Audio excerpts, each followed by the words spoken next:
자, 계속 우리 고린도전서 살펴봅니다. 오늘 범위는 11장 2절부터 16절까지고요. 함께 읽는 것은 10절부터 읽도록 하겠습니다. 자, 먼저 10절 읽겠습니다. 그 다음에 여러분 읽으세요. 그러므로 여자는 천사들로 말미암아 권세 아래 있는 표를 그 머리에 둘지니라. 그러나 전에는 남자 없이 여자만 있지 않고 여자 없이 남자만 있지 아니라. 이는 여자가 남자에게서 난 것 같이 남자도 여자로 말미암아 났음이라. 그러므로 모든 것은 하나님에게서 났느니라. 너는 스스로 판단하라. 여자가 머리를 가리지 않고 하나님께 기도하는 것이 마땅하냐. 만일 남자에게 긴 머리가 있으면 자기에게 부끄러움이 되는 것을 본성이 너에게 가르치지 아니하느냐. 만일 여자가 긴 머리가 있으면 자기의 영광이 되나니 긴 머리는 가리는 것을 대신하여 주셨기 때문에.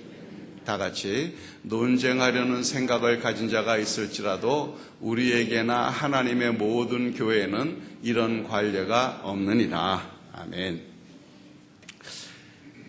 저희야 교회 생활을 대부분 오래 하니까 교회에서 쓰는 용어나 관습들이 별로 이상하다는 생각을 안 합니다. 그러나 처음 교회 나오는 사람들에게는 이 교회에서 쓰는 용어가 참 익숙치 않은 것이 많아요. 쩍하면 할렐루야, 아멘, 샬롬, 여호와 이레, 이런 얘기하면은 특히 이것은 이제 히브리어나 헬라에서 나온 말이니까 잘 못 알아먹습니다. 그 외에도 또 있어요. 형제 자매라는 단어도요. 사실은 참 좋은 단어이긴 하지만 형님이면 형님이고 누님이면 누님이지 형제 자매는 뭔가 좀 그렇게 단어는 있지만 보통 잘 사용하지 않는 거죠. 11조라는 단어도 얼른 안 오고요. 또 헌물을 드린다. 아니 세물을 드리지 왜 헌물을 드리나. 이런 사람도 있어요. 또 우리 몸을 거룩한 산제사로 드립니다. 아니 거룩한 산제사로 드린다. 우리 몸을 어떻게 하면 그렇게 되는 건지 이것도 이해가 안 갑니다. 또 찬송가에서도 나의 죄를 씻기는 예수의 피밖에 없네. 예수의 흘린 피 날 희게 하오니 귀하고 귀하다. 예수의 피밖에 없네. 피 튀기는 그런 얘기를 해요. 그럼 도대체 이게 뭔가? 물론 믿음이 어느 정도 있는 사람은 이 보혈의 능력이 우리에게 얼마나 큰 능력인 줄 압니다. 그러나 익숙지 않은 사람들에겐 참 생경하게 이상하게 들릴 수 있다는 거죠. 또 이런 용어나 말투뿐만 아니라 이 옷차림도 일반 사회인들과는 좀 다른 모습이 있습니다. 요즘엔 많이 완화됐습니다만 주일날 꼭 양복을 빼입고 간다든지 여자들은 긴 드레스를 입는다든지 그런 적이 있었죠. 그리고 여름에 아무리 날이 더워도 너무 짧거나 노출이 심한 그런 옷은 좀 가급적 피하는 것이 교회의 보통 관습들입니다. 그런데요, 어느 날 어느 교회에서 예배를 드리는데 맨 앞자리에 고등학생인지 대학생인지 예쁘장하게 생긴 젊은 아가씨가 앉았는데요. 배꼽 티를 입었대요. 여러분 배꼽 티 뭔지 아시죠? 배꼽이 보이는. 그래서 이제 목사님이 좀 민망하기도 해서 예배 끝난 후에 좀 말을 건넸답니다. 아무리 더워도 교회 예배하러 올 때는 배꼽 티는 안 입었으면 좋겠습니다. 그랬더니 그 아가씨 한다는 말이 목사님 하나님께서는 저희 중심을 보신다고 하지 않았어요? 그래서 중심을 보이려고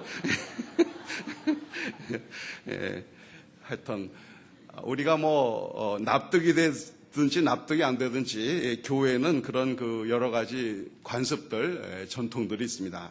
가신교환 첫 번째예요. 교회는 독특한 전통이 있다. 우리 다 같이 한번 말해보겠습니다. 교회는 독특한 전통이 있다. 오늘 본 말씀 2절에 보면 이런 말씀 나옵니다. 너희가 모든 일에 나를 기억하고 또 내가 너에게 전하여 준 대로 그 전통을 너희가 지킴으로 너희를 칭찬하노라. 바울이 고린도 교회에 대해서 칭찬한다 그랬어요. 뭐를 칭찬해요? 바울이 한 이야기를 기억하고 전통을 지킨 것을 칭찬한다고 얘기했습니다. 그러면 이 고린도 교회에서 지킨 전통이 뭐냐? 오늘 이 11장 내용을 쭉 살펴보면 그 내용은 여자들이 교회에 모일 때 예배를 드릴 때 머리에 무엇을 쓴 것을 잘하는 일이다라고 칭찬을 한 겁니다. 사실 천주교에서는 아직도 미사 드릴 때 여자들이 이 수건 같은 거를 쓰죠. 예배 드릴 때. 뭐 요즘에 안 쓰는 데도 있습니다만 그런 전통이 남아있죠. 물론 우리 개신교에서는 패션으로 모자를 쓰는 경우는 있지만 어떤 신앙적인 이유로 모자를 쓰지는 않습니다. 근데 이제 바울 당시에 그 일반 사회에서, 보통 사회에서 여자들은 다 얼굴을 가리고 다녔어요. 여러분들도 기억하시죠? 한국도 이런 그 사극이나 이런 걸 보면 여자들이 나갈 때는 막 이렇게 뒤집어 쓰고 얼굴을 가리고 나가지 않습니까? 그래서 그 당시에도 일반 사회에서는 여자들이 거리를 다닐 때도 얼굴을 가리고 다녔습니다. 이 얼굴을 가리고 다니는 이유는 뭐냐? 내가 어떤 가문에 속한 여인이고, 그래서 식구들 외에는 타인에게 내 얼굴을 보이지 않는다. 그러니까 얼굴이나 머리카락을 노출시키는 것을 부끄러운 일이라고 생각을 했다는 거예요. 또 이렇게 가린다는 의미는 또한 보호의 의미도 돼요. 내가 뼈대가 든든한 가문에 속한 사람이니까 함부로 나를 대할 수 없다라는 하나의 그 보호적인 그런 역할도 있었습니다. 우리 한국이나 동양에도 그런 그 전통이 계속 있어 왔고요. 또 현재도 그 무슬림들은 차도르 혹은 히잡이라고 부르는 그런 뒤집어 쓰는 것을 쓰고 다니죠. 정한되면 마우라 같은 것이라도 쓰고 다닙니다. 자, 이 바울이 활동하던 당시에 여자들이 길거리에 무엇을 쓰지 않고 맨 얼굴로 다니면 어떤 여인들이에요? 몸을 파는 여인들로 취급을 받았습니다.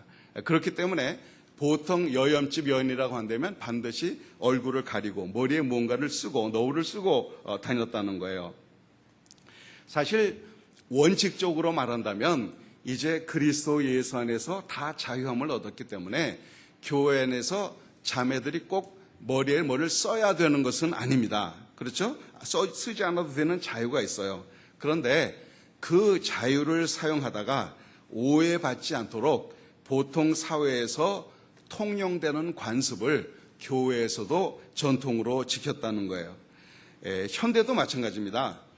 어떤 전통들은 절대적인 건 아니에요. 결코 변할 수 없는 그런 것은 아니지만 일반 사람들에게 오해받지 않도록 지키던 것들이 있었다는 이야기예요. 우리 한국에서도요, 요즘엔 안 그렇습니다만 그렇게 멀지 않은 옛날에 예배당에 남자 여자가 같이 앉았어요. 따로 앉았던 적 많아요. 이쪽은 남자석, 저쪽은 여자석. 그뿐이 아니에요. 우리 한국의 초대 기독교에 교회당을 칠 때 아예 기역자로 교회당을 진 데가 있었습니다. 그래서 목사님은 그 중간에 서시고 이쪽에 여기 보면은 여자석, 이쪽 보면 남자석, 서로 남녀는 얼굴도 못 보는 그렇게 교회당을 아예 지었던 그런 기록도 남아 있습니다. 사실 원칙적으로 말한다면 갈라디아서 3장 23절에 너희는 유대인이나 헬라인이나 종이나 자유인이나 남자나 여자나 다 그리스도 예수 안에서 하나이니라. 차별이 없어요. 원칙적으로 말하면 남녀 간의 차별이는 있을 수가 없습니다. 그러나 사회의 관습과 선입견에 따른 오해를 받는 것은 안 좋으니까 그래서 이렇게 어느 정도 사회의 관습을 따라 산 그런 전통들이 있었다는 겁니다. 예를 들어볼까요? 요즘에는 여자들이 화장하는 것은 예의로 생각하고 화장하지 않고 사람들 앞에 나가는 것은 오히려 공해로 여기는 그런 세대가 됐습니다. 그리고 심지어는 남자들도 요즘들은 화장을 합니다. 그런데 멀지 않은 옛날에 여자들이 교회 나올 때 입술 연지를 빨갛게 칠하고 눈 화장이라도 했으면 뭐라 그래요? 곱게 안 보죠. 화류계 여인이냐. 그리고 곱게 보지 않았던 경모를 하던 때가 있었다는 거예요. 자, 이렇게 교회의 관습 가운데는, 전통 가운데는 절대적이지는 않지만 교회와 사회의 일반적인 시각에서 흠이 잡히면 안 되니까 말과 행동, 옷차림을 조심하는 그런 것들이 있었다는 겁니다. 자, 물론 이러한 독특한 교회의 전통도 세월이 흐름에 따라서 문화가 변함에 따라서 달라질 수 있습니다. 자, 그러면 이렇게 한때 있고 달라질 수 있는 거라고 한다면 모든 전통은 캐캐 묵은 것이 아니냐. 그러니까 될 수 있는 대로 다 내어버리자. 어떻게 생각하세요? 그렇지는 않다는 거예요. 자, 외적인 것은 변할 수 있습니다. 사회가 변하고 환경이 변하면 뭐 전통이라고 생각된 것을 달라질 수도 있어요. 그러나 교회 안에서 여자들이 머리에 무엇인가를 썼다는 이 전통, 이 관습은 없어졌지만 그 정신, 그 의미는 아직도 현대에게 유효하다는 겁니다. 이 오늘 본 말씀 쭉 보면 도대체 현대인으로서는 이해가 안 되는 그런 이야기들이 많아요. 남자들이 머리를 길면 부끄러운 일이다. 그럼 장발한 남자는 다 부끄러운가? 또 여자들이 머리가 짧으면 부끄러운 일이다. 아줌마들이 머리를 짧게 하는 거는 그러면 부끄러운 일인가? 그건 아니란 말이에요. 그러나 이런 그 세부적인 내용은 이제 하나의 관습으로 지나갈 수 있고 변할 수 있는 거지만 그 배후에 있는 정신, 의미는 지금까지 계속 지킬 필요가 있다는 겁니다. 자, 10절로 한번 다시 가보겠습니다. 11장 10절. 거기 보면 그러므로 여자는 천사들로 말미암아 권세 아래 있는 표를 그 머리에 둘지니라. 그러니까 교회에서 예배할 때 여자들이 머리에 뭔가를 쓰는 것은 내가 권세 아래에 있다라는 표다. 그런 이야기입니다. 즉 복종의 표시라는 거예요. 내가 복종하는 그런 위치에 있다라는 표시라는 겁니다. 그 근본 정신을 잘 지키는 사람이래야 믿음대로 사는 사람입니다. 가신교환 두 번째요. 겸손한 사람이 아름답다. 다 같이 말해보겠습니다. 겸손한 사람이 아름답다. 이 남녀 간의 역할과 질서에 대해서는 여러 가지 이론이 있죠. 일반 사회에서 통용되는 생각이 있고요. 또 성경에서 말하는 사상들이 있습니다. 우리 8절, 9절 한번 보겠습니다. 남자가 여자에게서 난 것이 아니요 여자가 남자에게서 났으며, 이 말은 먼저 하나님께서 아담을 만드시고 그 아담에서 갈빗대로 여자를 만들었다는 뜻이죠. 9절, 또 남자가 여자를 위하여 짐을 받지 아니하고 여자가 남자를 위하여 짐을 받은 것이니, 이건 다 말하면 이제 남자가 아담이 홀로 지내는 것이 하나님 보시기에 좋지 않아서 돕는 배필로 여자를 만드신, 그것이 창세기에 기록되어 있지 않습니까? 그래서 이렇게 보면 이건 남존여비 사상이 아닌가, 남자가 더 우위에 있고 여자는 좀 종속적인 그런 존재가 아니냐, 이 남존여비 사상이 아니냐, 이런 질문을 할 수가 있습니다. 사실 실제로 유대인의 전통도 그렇고요, 예수님 당시의 헬라 문화도 그렇고 남존여비 사상이 강했습니다. 우리 한국에서도 그랬고요. 우리 창세기 2장 18절에 여호와 하나님이 이르시되 사람이 혼자 사는 것이 좋지 아니하니 내가 그를 위하여 돕는 배필을 지으리라 하시니라. 자, 하나님께서 아담을 먼저 만드시고 돕는 배필로 여자를 만드셨는데요. 이것에 대해서 우리 유대교 랍비 중에는 이것을 기묘하게 주석을 붙인 사람이 있습니다. 그것을 이제 제가 읽어드릴게요. 하나님은 여자를 머리로 만들지 않으셨다. 그것은 그녀가 교만해져서는 안 되기 때문이다. 또 눈으로 만들지 않으셨다. 그녀가 정욕이 강해서는 안 되기 때문이다. 또 귀로 만들지 않으셨다. 호기심을 억제하기 위해서다. 또 입으로 만들지 않으셨다. 말장이가 되지 않게 하기 위해서다. 또 심장으로 만들지 않으셨다. 질투하지 않게 하기 위해서다. 또 손으로 만들지 않으셨다. 욕심장이가 되지 않게 하기 위해서다. 또 발로 만들지 않으셨다. 이리저리 다니며 말참견해서는 안 되기 때문이다. 하나님은 여자를 갈빗대로 만드셨다. 갈빗대는 몸 안에 숨겨져서 밖에서는 보이지 않는다. 마찬가지로 정숙함이야말로 여자의 제일의 덕성이 되지 않으면 안 된다. 제 얘기가 아니고요, 유대교 랍비의 해석입니다. 이 정도로 어떤 여성들에 대해서 좀 비하하는 마음, 그리고 실제로 유대인의 그 전통들은 여자들은 물건 취급을 했어요. 숫자에도 안 들어가지 않았습니까? 남편의 소유물이고 회당에도 못 들어갑니다. 오직 남자들만 들어가는 그런 상황이었거든요. 뭐 사실 요즘 여성들의 인권이 많이 좋아졌다고는 하지만 이 서양에서도요, 이 여자들이 투표할 수 있는 권리가 상당히 최근에야 갖게 된 권리입니다. 여러분 그거 아세요? 역사를 보면 19세기 말에 돼서야 서양에서도 뭐 스웨덴이나 이런 쪽에서 이제 그 전체가 아니라 일부 특별한 상황에서 여자들이 투표할 수 있는 권리를 주었고요. 미국도 마찬가지입니다. 그러다가 오히려 이제 1차 대전이 지난 이후에야 연방법으로서 여자들에게도 투표권을 줬거든요. 이거 정말 20세기 들어와서 된 일이에요. 이게 멀지 않은 이야기입니다. 자, 이 성경의 개념은, 기본 개념은 사실 남녀의 가치는 동등합니다.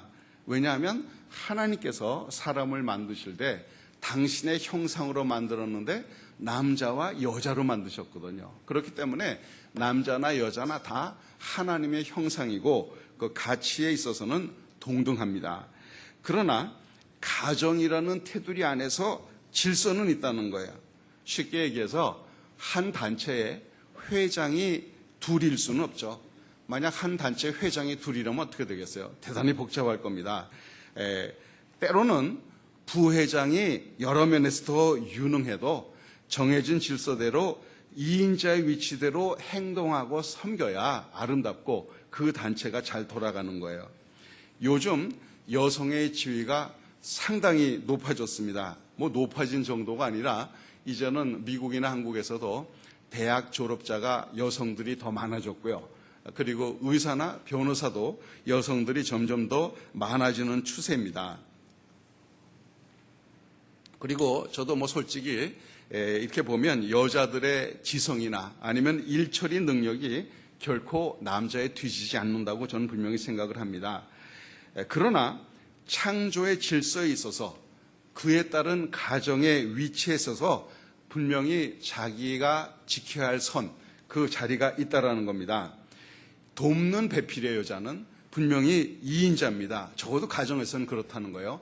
그 말이 이제 부인들이 결코 능력이나 가치가 열등하다 그 얘기는 아닙니다. 그러나 하나님의 창조 질서는 있다는 거예요. 하나님께서 남자를 만드시고 그 다음에 여자를 만드셨다. 홀로 있는 것이 좋지 않아서 돕는 배필로 여자를 만들었다는 겁니다. 그랬더니 또 그 어떤 여성들은 의의를 제기하더라고요. 남자가 먼저 만들어졌으니까 더 우위에 있다, 귀하다 얘기하니까 그런 얘기를 해요. 항상 미술 작품도 습작을 만들고 나서 완성품을 만든다. 한번 해보고 그 다음에 더 잘 만든다. 이제 이런 식으로 얘기를 하는데요. 하여튼 이 창조의 질서가 있고 그리고 여성들이 그 순종의 표시로서 이제 머리에 뭐를 쓰는 것이고 바울 당시 고린도 교회에서도 그 전통을 잘 지킨 것에 대해서 바울은 잘했다고 칭찬을 한 겁니다. 그 여자들은 권세 아래 있는 표로 머리에 뭐를 써라고 아까 10절에 보았죠. 그런데 우리가 외적으로 머리에 뭔가를 쓰는 그 관습은 다 지나갔어요. 여기 앉아 계신 분 가운데 머리에 못 쓰신 분 아무도 없잖아요. 여자분들. 다 지나갔습니다. 그럴 필요가 없습니다. 또 이제는 가정에 매이지 않는 독립적인 여인들도 많아졌습니다. 그러니까 이것에 해당이 안 될 수도 있어요. 그러나 그 영적인 원리를 따라서 겸손히 섬기는 사람이 아름답다는 겁니다.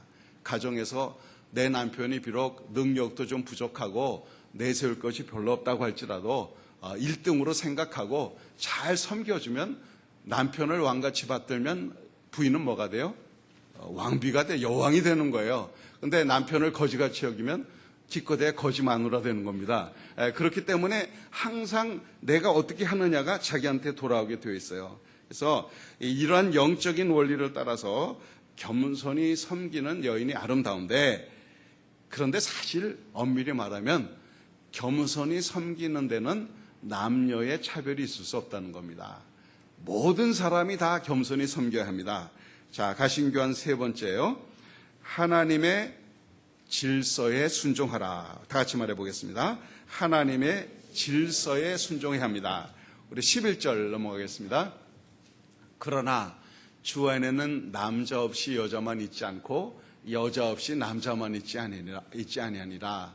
이는 여자가 남자에게서 난 것 같이 남자도 여자로 말미암아 났습니다. 그리고 모든 것은 하나님에게서 났느니라. 이 순서가 중요한 게 아니다라는 게. 그리고 또 지금 살아가는 사회, 아담, 이브 이후에 모든 태어난 사람들은 다 어머니께로부터 나왔잖아요. 그러니까 우리는 사실 따지고 보면 본래 첫 여자는 남자로부터 나왔지만 모든 사람은 또한 여자에게로부터 나왔다. 그리고 이 모든 것 위에 이 질서를 만드신 이는 하나님이시라는 거예요. 그러니까 하나님께 순종해야 한다는 거죠. 그래서 아내는 하나님께 순종하는 그 실천이 뭔가 하면 남편에게 순종하는 겁니다. 그러면 또 남편은 하나님께 순종하는 표가 뭐냐? 즉 자신의 권위를 내세우면서 아내를 윽박하거나 억압해서는 안 된다는 거예요. 그게 하나님께 순종하는 표시입니다. 베드로전서 3장 7절에 보면 남편들아 이와 같이 지식을 따라 너희 아내와 동거하고 그를 더 연약한 그릇이요 또 생명의 은혜를 함께 이어받을 자로 알아 귀히 여기라. 이는 너희 기도가 막히지 않게 하려 함이니라. 남자들이 좀 힘이 좀 더 있다고 부인을 윽박지르거나 막 해서는 안 된다는 거예요. 연약한 그릇으로 여기고 참 귀히 여기며 섬기는 그런 마음이 있어야 한다는 겁니다.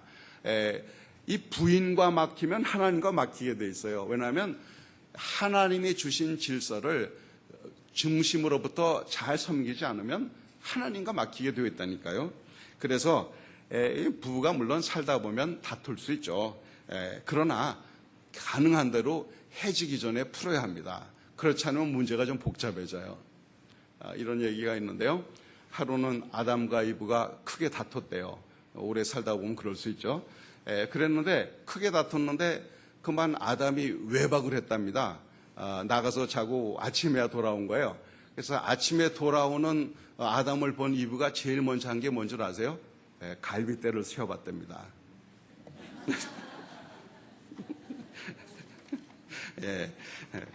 뭐 하나님이 만들어 주실 이유는 없는데 아무튼 이 남녀를 불문하고 누구나 자기 위에는 순종해야 할 권세가 있습니다. 자기 위에 권세가 전혀 없는 절대적으로 독립적인 사람이 있어요? 아무도 없습니다. 우리는 누구나 다 우리가 섬겨야 할 부모님이 계시고 조부모님이 계시고 집안 어른이 있어요. 또 사회적으로는 내 위에 슈퍼바이저나 상사가 있지 않습니까? 또 이 사회에 이 나라의 대통령도 있고 한 도시에 시장도 있고 그런 거예요. 뭐 그냥 오늘은 좀 조크들이 많은데요. 하여튼 그 한 회사에 아마 여러 층으로 되어 있는 회사인가 봐요.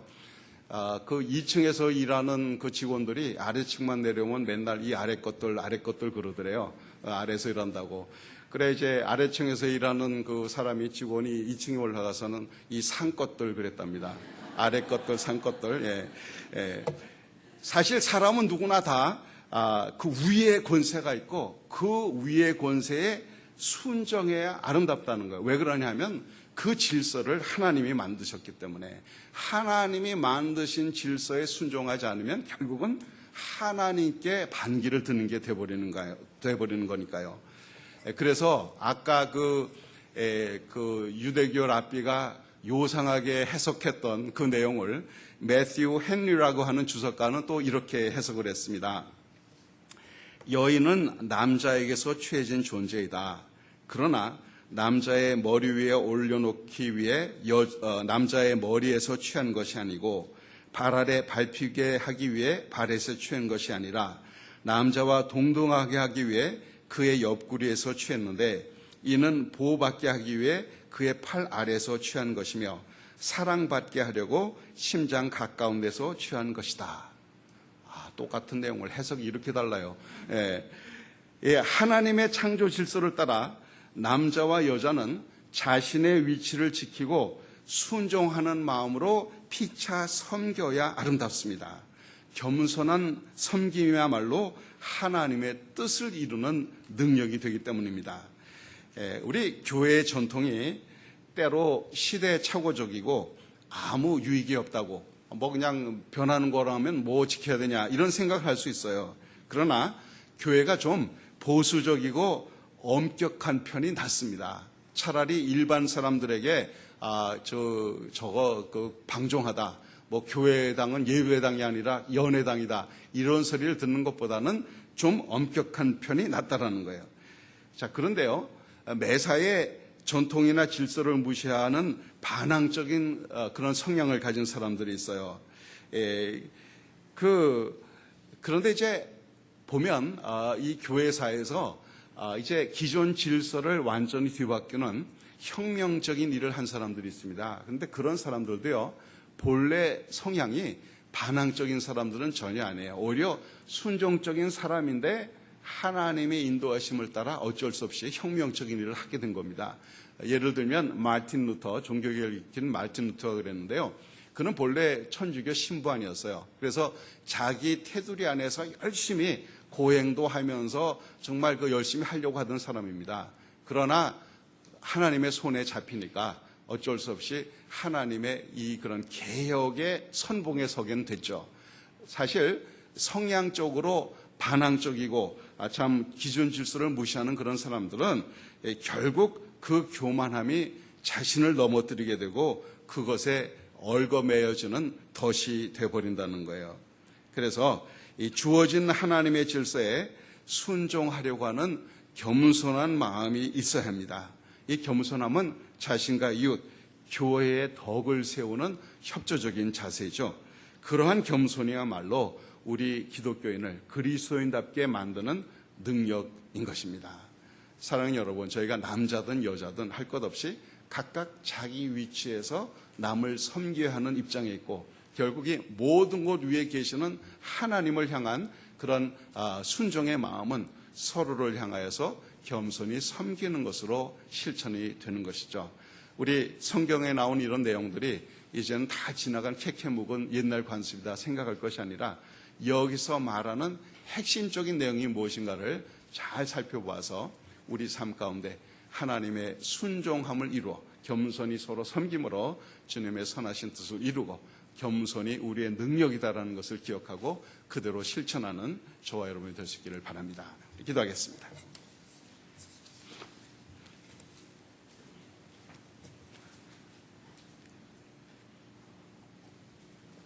자, 이 시간 우리 각각 하나님 앞에 결단하며 기도하는 시간을 갖도록 하겠습니다. 혹시 간혹 가다 보면 주일날 아침에 부부끼리 다투는 경우가 꽤 있는 것 같더라고요. 근데 그게 아니고 어쩌녁에 또 좀 다퉜다. 내용을 따지면 서로 기싸움이었다. 이렇게 한번 생각이 되면 이제 그것이 아니고 각각 자기 있는 위치에서 서로 배우자들을 귀하게 여기고 하나님의 질서를 따라 섬기기로 작정하시기 원하고요.